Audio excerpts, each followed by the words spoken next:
Galera, tudo bom? Tudo legal? Estou passando mais uma vez para deixar uma mensagem para o teu coração. Uma mensagem. Está lá em Êxodo, capítulo de número 1, a partir do verso 6 ao 14. Essa mensagem é para acordar você e a tua igreja.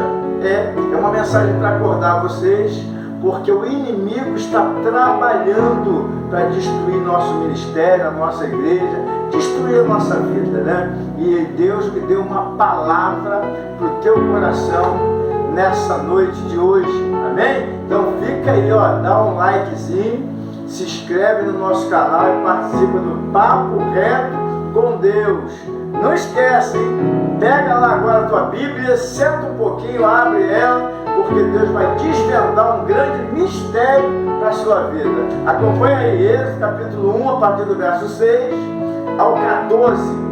Deus vai falar contigo. Um abraço do pastor Carlos Lessa. Me segue aí, hein? Você abrir no livro onde fala de Gedeão e Juízes, no capítulo 6, 7, se você ler, você vai ver que quando eles atacam, quando Gedeão ataca aquele povo midianita, eles dizem: eu aposto que Gedeão alugou os egípcios para guerrear contra nós. Ali você vai ver como os egípcios eram ricos em armas bélicas, em comando de combate, e agora esse homem está com medo dos hebreus, que não entendem nada de guerra, que trabalham com enxada, com pá, com cavadeira. Eles estão preocupados, dizendo: eu preciso parar essa gente, porque essa gente está me incomodando. Meu Deus. Tem crente assim. Verdade. Tem crente querendo parar o irmão, porque o irmão está crescendo demais, porque o irmão está se destacando muito. Infelizmente as nossas igrejas estão em guerra entre si, muita competição, em vez da gente se aliar, quem sabe, para crescer junto. Não, a gente quer derrubar quem sabe, para ficar empatando o lugar ali, porque se nós não sabemos como é que nós vamos agir, como é que nós vamos fazer. Mas tem gente que não sabe, não quer aprender, não quer deixar a pessoa que está sabendo conduzir. Esse aqui é o problema da igreja do Senhor. Nós não somos inteligentes a ponto de nos aliarmos com aqueles que sabem, para a gente crescer junto, para a fila poder andar, para a gente somar com o reino de Deus, porque isso aqui é para a glória do nome do Senhor. Isso aqui é a igreja de Deus. Nós temos que fazer isso aqui crescer juntos. Nós não podemos ficar disputando quem é o melhor dentro da casa de Deus. Senão o inimigo entra. Eu tenho percebido como o diabo ele tem andado dentro dessa igreja. Só não percebe quem não quer. É só olhar os números que você vai ver como o diabo tem imperado dentro das igrejas. Por quê? Por causa das competições. Por causa de quê? Por causa das infantilidades. Parece que nós não estamos no meio de um culto, parece que nós estamos na salinha das crianças. Louvado seja Deus. E nós precisamos, irmãos, entender que a nossa luta não é contra a carne nem contra a sangue. A nossa luta, meu irmão, é contra os principados. Louvado seja Deus. Nós não podemos mais continuar olhando para os nossos irmãos como um inimigo.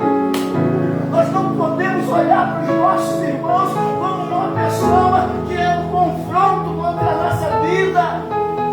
Quando eu olho para a Bíblia, eu vejo Faraó, ele vai dizer: esse povo está me incomodando e eu vou parar esse povo. A primeira arma que esse homem vai usar para acabar com o povo, ele vai dizer: esse povo está crescendo muito, eles estão se multiplicando muito. Faz o seguinte: dobra a carga deles. Se cada um faz 20 tijolos de barro por dia, faz eles fazerem 60. Fazem eles trabalhar até a meia-noite, para que eles fiquem bem cansados e para que eles não produzam filhos. Porque sendo assim, a gente para esse crescimento.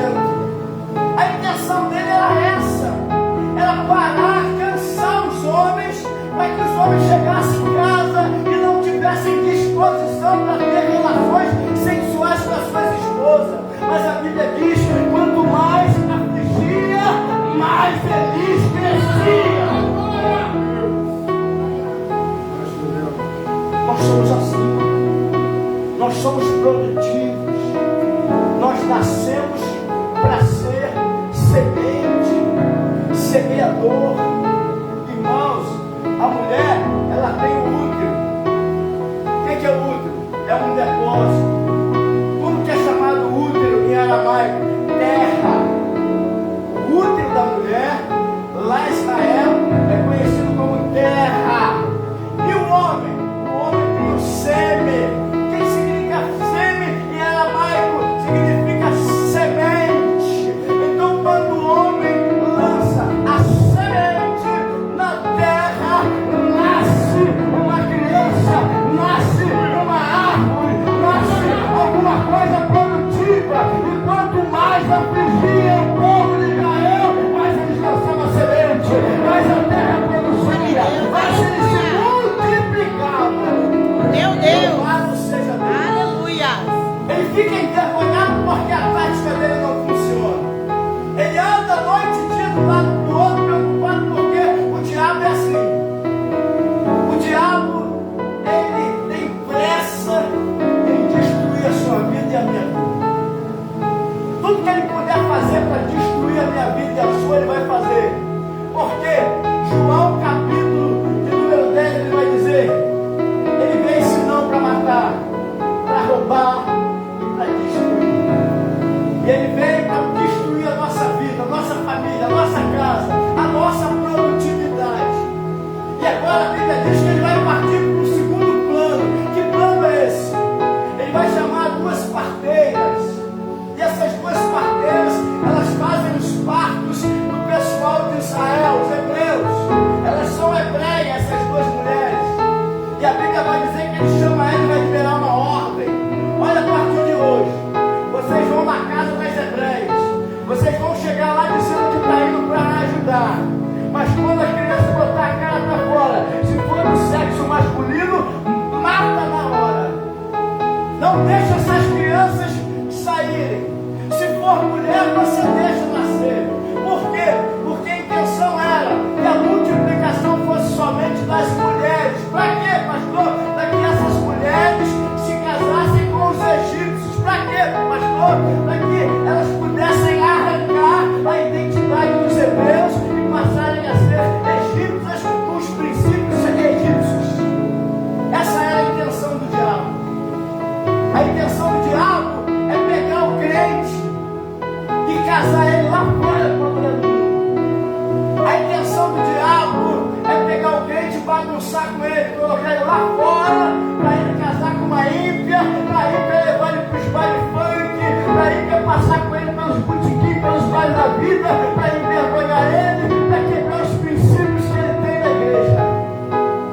Essa é a intenção do diabo. Essa é a intenção dos egípcios aqui. Só que, irmãos, eu louvo a Deus porque eram duas parteiras que temiam a Deus. Eram duas parteiras que olhou uma para a outra e falaram assim: olha, eu posso morrer na mão desse rei do Egito, desse faraó, mas eu não vou fazer o que ele está mandando fazer. Essas duas mulheres, elas vieram para dar vida, elas não vieram para matar. Pergunta para quem está perto de você: você está aqui para dar vida? Ou você veio para matar? Agora, irmãos, elas vão começar a ignorar o que o rei falou. O rei continua vendo meninos crescer. Ele vai chamar as duas na responsabilidade. Ele chama as duas parteiras e fala: ei, eu não dei uma ordem para vocês? Eu não disse que era para matar esses meninos? Eu não disse que era para vocês chegar na casa deles e dizer que foi para ajudar e depois matar? Porque o diabo é assim. Ele vê na tua casa como uma pessoa que vai te ajudar. Quando chega lá, ele mostra para que veio. Pessoas que se aproximam da gente dizendo que vem para somar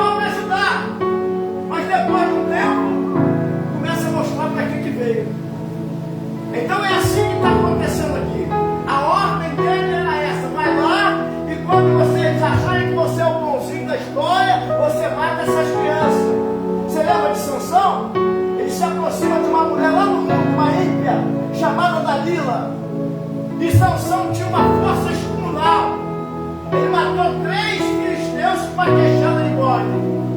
Tinha uma força de matar o leão e arrancar a boca dele. E uma certa feita, o inimigo enviou uma prostituta para a vida dele, que era Dalila. Dalila fazia tudo que ele queria numa cama, mas no secreto ela perguntava para ele: amorzinho, qual é o teu segredo? Conta para mim. Conta para mim. E tanto de perguntar, que ela conseguiu o segredo que ele tinha, que era cortando seus cabelos, perdia a sua força.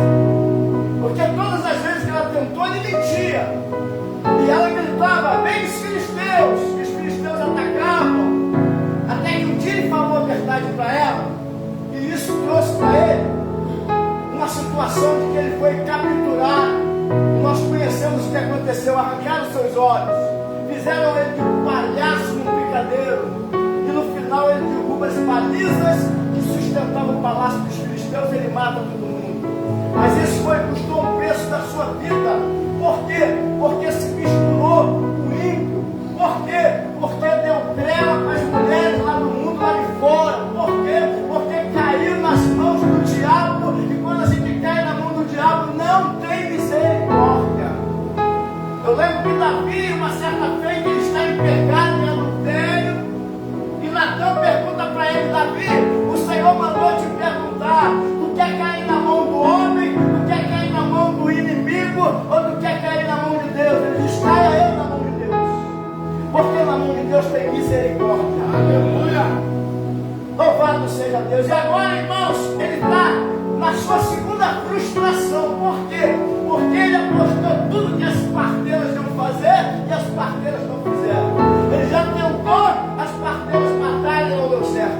Ele já tentou colocar uma carga pesada para que eles não tenham filho, mas a Bíblia diz que eles se multiplicaram cada vez mais. Ele vai partir para a terceira etapa. A Bíblia diz que eles são súditos. Ele carimba um decreto. Ele diz: toda criança do sexo masculino que você entrar pelas casas e tiver recém-nascido, joga no rio Nilo. Oferece ao nosso Deus o rio Nilo, porque o rio Nilo é um dos deuses dos egípcios e até hoje. Lá tem crocodilos, jacarés, e eles acham que os deuses deles estão naquelas águas que alimentam, dando a eles os plantios, as águas dos rebanhos. A economia cresce por causa da água no rio Nilo, e eles fizeram uma oferenda dos filhos de Israel. Pega essas crianças e oferece no rio, joga dentro do rio. Mas a história diz, irmãos, que nem tudo que é ruim mata. Louvado seja Deus. Nem tudo que parece maldição é maldição, porque Deus tem o poder para trocar a maldição por bênção. Talvez você está vivenciando um tempo negro na tua vida. Talvez as coisas não estão de acordo com o que você queria que estivesse, mas dá glória a Deus. Porque Deus tem poder para transferir a maldição para a bênção na sua vida. Quem pode aplaudir o Senhor? Agora, irmãos, Joquebede, ela vai ter um filho. Quem era Joquebede? Era a mãe de Moisés. No meio de uma crise existencial, no meio de uma ordem absurda de matar, de multiplicar fardos de trabalho, no meio de uma crise onde as parteiras tinham que matar as crianças, no meio de uma crise onde agora tem que jogar todas elas no rio, ela está gerando. Eu imagino a aflição dessa mulher, porque ela está gerando um filho no meio de uma situação caótica, onde se saísse uma criança do sexo masculino, essa criança seria morta, seria jogada no rio. A expectativa dela é grande para que seja uma menina. Por quê? Porque ela sabe da lei, ela sabe da rigidez de Faraó, ela sabe do ódio que ele dá das crianças hebreias, e ela está na expectativa de que nasça uma criança, ô Diácono Luiz, do sexo feminino, para ter livramento. Mas a história diz que vai nascer um varão. Agora vem o desespero.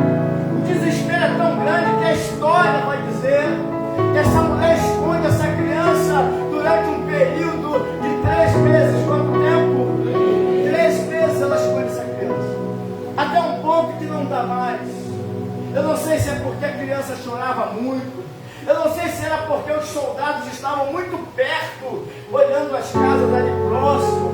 Eu não sei se é porque a aflição, a ansiedade, a depressão dessa mulher fez com que ela tomasse essa atitude. Ou talvez até o próprio Deus deu seu sonho e deu essa direção para ela. Eu não sei, a Bíblia não diz. Mas a Bíblia vai dizer que ela vai fazer o que vai pegar, como se fez aquela arca de Noé com betume. Ela pega um cesto que cabia a criança. Parece que eu estou vendo a analogia. Deus faz uma arca para salvar Noé e a sua família. E agora ela está fazendo uma arca pequenininha para colocar Moisés, para salvar Moisés, que vai salvar a nação. Está entendendo o mistério de Deus? Deus salva com uma pessoa só. Deus só precisa de uma pessoa na sua família para salvar a tua casa. Deus só precisa de uma pessoa disposta dentro do teu lar para dizer: eu vou ser a coluna, eu vou aguentar as paredes, eu vou aguentar essa laje, eu vou aguentar essa turbulência dentro da minha casa, eu vou atravessar esse mundo difícil na minha casa, mas eu vou ser a coluna, eu vou suportar as bancadas. É tudo que Deus quer. Se cada um de nós se posicionarmos como coluna da nossa casa, um dia a história da tua casa vai mudar. Aleluia. Basta só você aguentar firme. Diga para quem está perto de você: aguenta firme. As pancadas vai vir, mas Deus vai te dar vitória. Louvado seja Deus. Agora eu olho para cá e eu vejo uma mulher desesperada. Joquebede, ela está grávida. E ela estando grávida, o que acontece? Ela já não pode mais andar pelos lugares que ela andava. Deus está falando para nós também a mesma coisa. Existem lugares que você não cabe mais. Existem lugares que você já era para ter parado de passar por lá há muito tempo. Existem rodinhas que você já era para ter deixado para lá há muito tempo. Existem ambientes que te atrapalham de você receber a tua promessa. Existem mesas que você senta que não é mesa para você estar nela. Por quê? Porque o Espírito Santo já saiu de lá há muito tempo. Meu Deus. Louvado seja Deus. Louvado seja o nome do Senhor. Tem lugares que a gente não pode ir. Você vê que em Marcos capítulo 8, a Bíblia vai dizer que Jesus vai passando. Ele passa perto de uma aldeia chamada Betsaida. E diz a Bíblia que alguns homens trazem um cego e dão na mão dele e falam na porta da aldeia: ora para a gente ver esse homem para ele enxergar. Ele é cego. A Bíblia diz que Jesus pega ele pelas mãos, ele arranca ele daquele ambiente, leva para bem longe, e lá em outro lugar ele vai cuspir e vai passar cuspe nos olhos desse cego. E esse cego ele vai enxergar, ele vai passar a ver. E a Bíblia vai dizer que agora Jesus vai dar uma direção para ele. Jesus vai dizer para ele: olha, não volta mais para lá, não volta mais para a aldeia, vai para a tua casa. Por quê?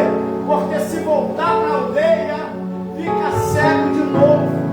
Se a gente voltar para os ambientes que a gente vivia antes, se a gente continuar nos mesmos lugares que a gente era antes de crente, se a gente continuar nas rodas que a gente costumava estar. Ah, pastor, mas tem uma pessoa tão engraçada, faz a gente rir. Ah, pastor, tem uma menina aqui, ó, ela é rica, mas ela é tão bacana. Meu Deus, manda embora, porque você não é mais para andar no meio dessas rodas.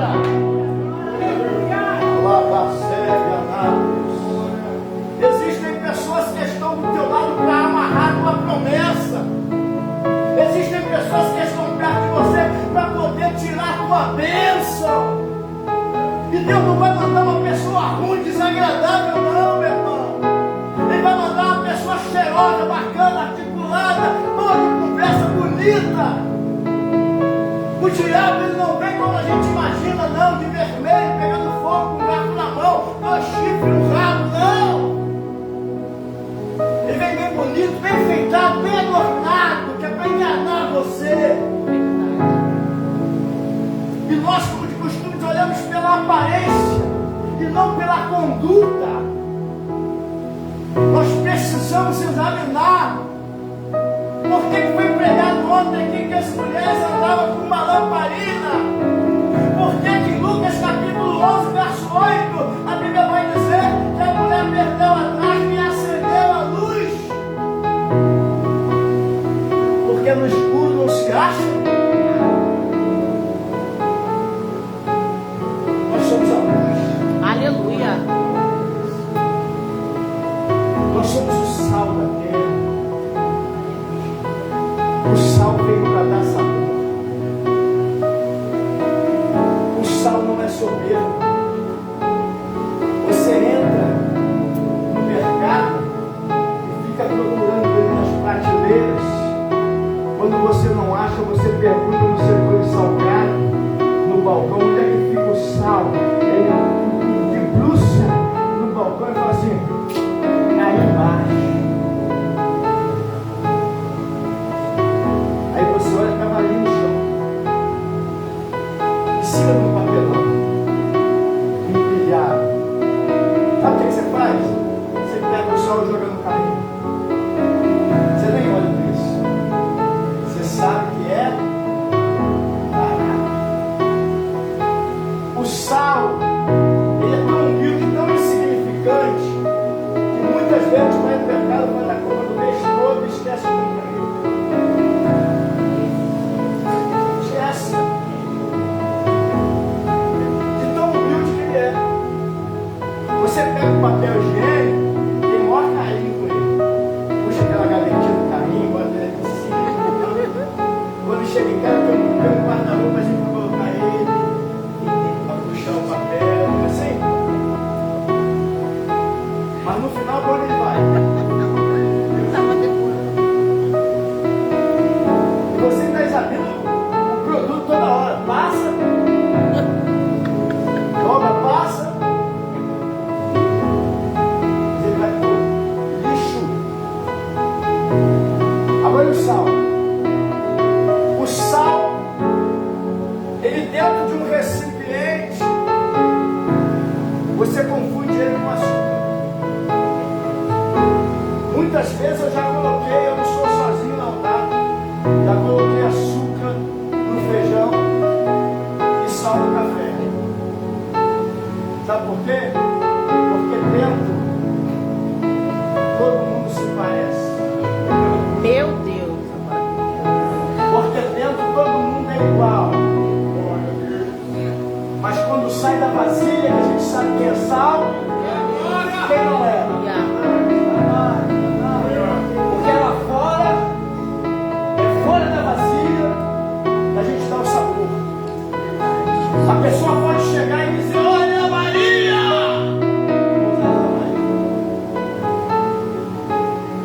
Esse feijão está salgado demais, Maria. Você abusou do sal.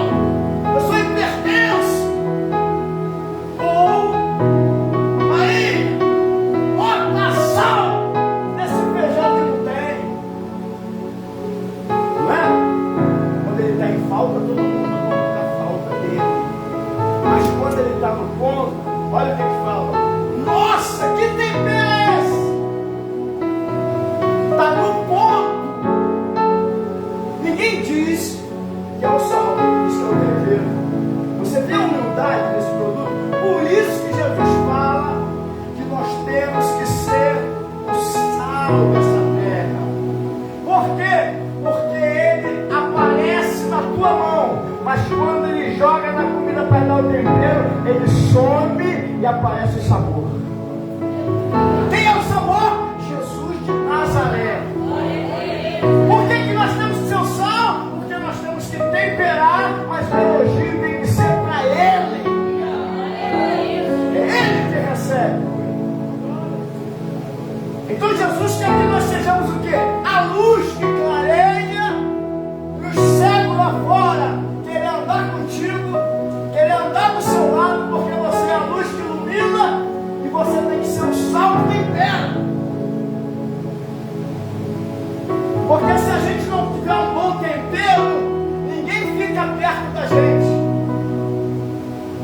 As pessoas só vão aproximar da gente se a gente tiver como dar sabor para elas. Será agradável dar sabor. Então, voltando para a mensagem, Joquebede não anda mais em qualquer lugar. Por quê? Está grávida. Joquebede não está mais passeando em ambientes que ela estava antes. Agora, quem vai são as amigas. Ela fica. Ela não pode mais ir. Ela tem só que olhar as pessoas indo. E agora a Bíblia diz que ela vai fazer um cesto de junco e vai colocar na beira do rio. Sua filhinha Miriam, chorosa, começa a acompanhar na beira do rio. Aí ninguém sabe por quê. A Bíblia não diz. De repente dá um comichão na filha que Faraó e ela diz: eu vou me banhar no rio. Tudo projeto de Deus. Tudo amarrado que Deus vai entrelaçando e a gente não entende, a gente não sabe, questiona, mas a gente só vai saber lá na frente. A Bíblia diz que agora ela pega as suas criadas, 5, 6, eu não sei, e está escrito na Bíblia. Se você ler, você vai ver. E vai caminhando a filha de Faraó com as suas criadas todas à margem, está escrito. Na borda do rio vai todas as criadas. E ela vai aqui lá de fora. Por quê? Porque elas estão protegendo a filha de Faraó de um ataque de um crocodilo. Mas é interessante que a Bíblia fala a respeito dela, que ela vai andando de longe. As criadas vão à beira do rio, mas é ela que vê o cesto do rio. A Bíblia diz: e a filha de Faraó olhou e percebeu o cesto. Por quê? Porque Deus não dá projeto para quem não tem capacidade de processar. Meu Deus, aleluia! Essas criadas não iam fazer nada.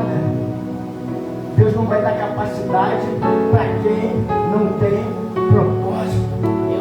Deus não vai dar capacidade nem projeto para quem não tem direção. A Bíblia diz que quando essa mulher, ela pega esse cesto na mão, ela pede: me dá essa criança na mão. A criança está chorando muito, diz a Bíblia. E quando ela pega a criança, ela olha para o rostinho da criança, ela diz assim: essa criança é uma hebreia. Essa criança é um hebreu. Eu olhei para isso e falei: meu Deus do céu, tem algum segredo aqui. Por que ela sabe que a criança peladinha, dentro de um cesto, ela é um hebreu? Porque tem gente, irmãos, que diz que é, mas não é. Eita Deus! Diz que é, mas o comportamento ele não condiz com o que está falando. Por isso que a gente não tem que ir pelo que se fala. A gente tem que ir pelo que as pessoas fazem. Não é pelo que você diz, é pelo teu comportamento, pela tua atitude, é pelos seus princípios que vai ser identificado quem você é. Se você é egípcio ou se você é hebreu. Não adianta a gente falar. Tem muita gente que fala muitas coisas. Tem muita gente que se pronuncia muito. Pode até subir aqui e pregar muito melhor do que eu acredito nisso. Porque o diabo muitas vezes ele é muito mais articuloso do que o próprio homem de Deus. A própria Bíblia diz que o crente é mais prudente, o ímpio é mais prudente do que o crente. A própria Bíblia diz isso. Então existem muitas pessoas que dizem que é, mas quando a gente olha, vê que não. Pastor, me dá um exemplo do Gênesis capítulo 26, 27.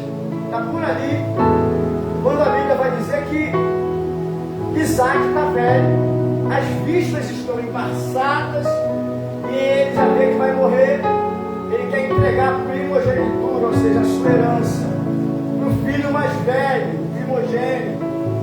E como é que ele faz? Ele sonha alto, ele pronuncia alto. A Bíblia diz que ele fala: olha, eu vou entregar a minha primogenitura hoje na mão do meu filho Saul, mas eu vou pedir a ele primeiro para ele fazer uma sopa para mim, porque ele faz uma sopa espetacular. Aí a Bíblia diz que Rebeca está atrás da porta escutando.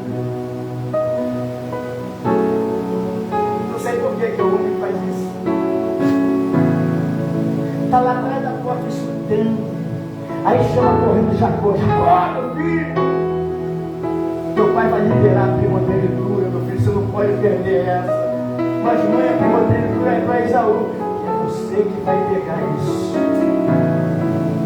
Vai lá no quintal, pega uma daquelas presas, cabritos, que está lá no quintal, pega ele, traz para a gente matar, fazer um guisado, que ele quer uma sopa. E ela, papai, mamãe, meu irmão Esaú é cabeludo, eu não sou. Eu vou dar um jeito. Ela vai no cesto, ela pega uma roupa suja de Esaú, ela vai pegar aquela roupa e veste ele, ela pega um pedaço de pele de animal, vai lá enrolado no braço do outro, no peito. E a Bíblia diz que agora ela faz o guisado e manda ele levar. Ele entra no quarto de Isaac e diz: papai, eu estou aqui, eu trouxe a sua sopa. Ele pergunta: é Esaú? E Jacó diz: é, papai, Esaú. Então chega perto. Ele chega perto do pai. O pai chega mais, que eu quero te cheirar. E ele chega. Aí o Isaac cheira e diz: olha, esse cheiro é de Esaú. Chega mais perto que eu quero tocar em você. Ele passa a mão nos braços, ele vê o pelo, ele fala: a tua pele é de Esaú. Mas no final ele dá um discurso dizendo: mas a tua voz é de Jacó. Fala para quem está perto, tem gente que até parece. Fala, até põe um terno.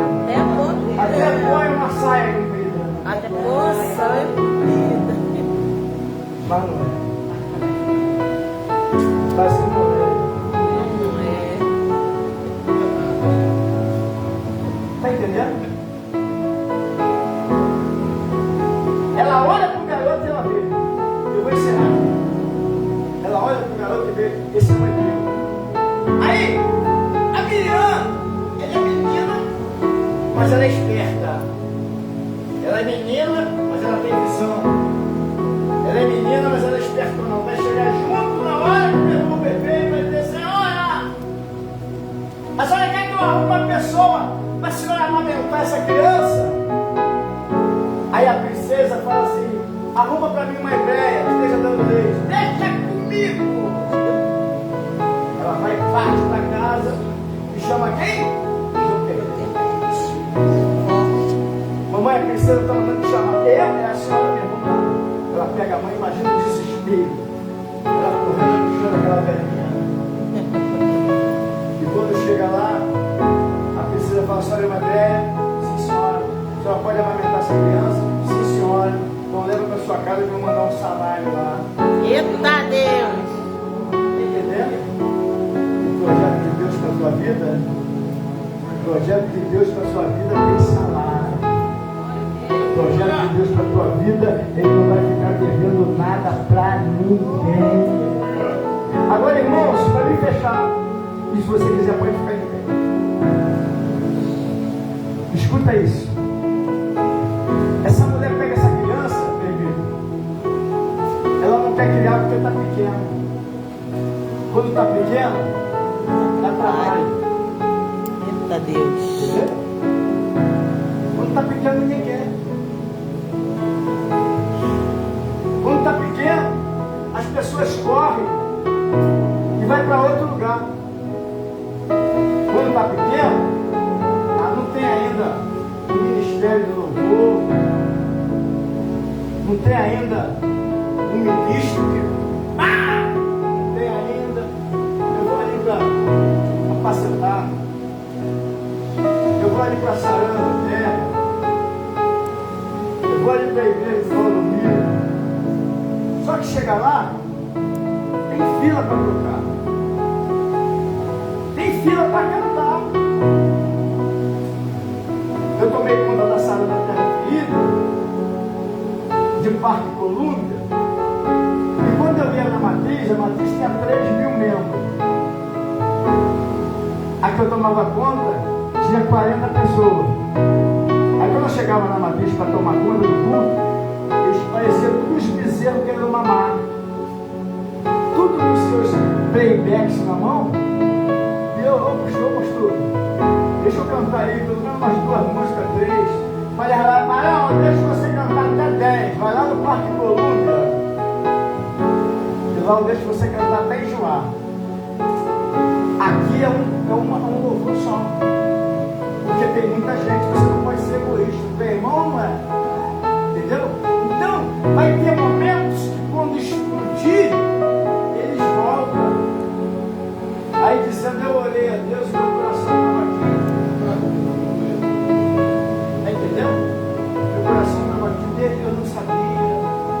Por quê? Porque não quer pegar coisa pequena. A Bíblia diz, seja fiel no pouco, que no muito eu te colocarei. Enquanto a gente não é fiel no pouco, Deus não coloca a gente no muito. Aí essa mulher diz, eu vou levar, leva para tua casa e eu vou te dar um salário. Tem recompensa para as obras das tuas mãos aqui nesse lugar. Você pode não ver nada hoje, mas existe um livro na mão do nosso Senhor Jesus. Ele está anotando toda a trajetória sua e toda a trajetória minha. Vai chegar uma hora que ele vai chamar o teu nome e vai descer o anjo para entregar a recompensa. Quantos creem nisso? Diga glória a Deus. Então curva a sua cabeça porque eu vou orar.